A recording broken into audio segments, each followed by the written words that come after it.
नमस्कार मित्रांनो, जय श्रीराम. बघा मित्रांनो, आपली सोयाबीन आळीचं औषध मारलं होतं 8 दिवस अगोदर, पण आळी पूर्णपणे मेली नाही.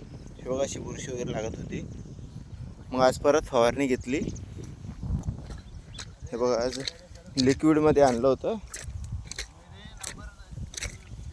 फायटर आणि हे असे 3 प्रकारचे. फवारणी चालू आहे. प्लीज लाईक करायचा मित्रांनो, सबस्क्राईब करा.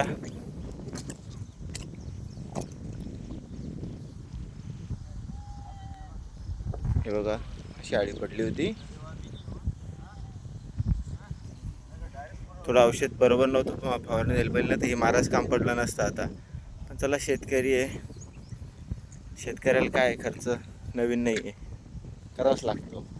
बघा, ह्या प्रकारे किडं पडलं होतं.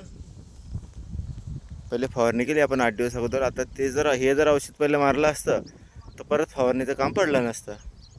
पण तर ठीक आहे, आपला नवीन अनुभव आहे, पहिल्यांदाच शेती करतोय. अनुभवने आपल्याला या गोष्टीत येणार हळूहळू अनुभव. शेतकऱ्यांचं जीवन कसं असतं हे पण आपल्याला कळणार. तर ठीक आहे, धन्यवाद मित्रांनो. चला, पुढलं फवारणी करून घेऊ.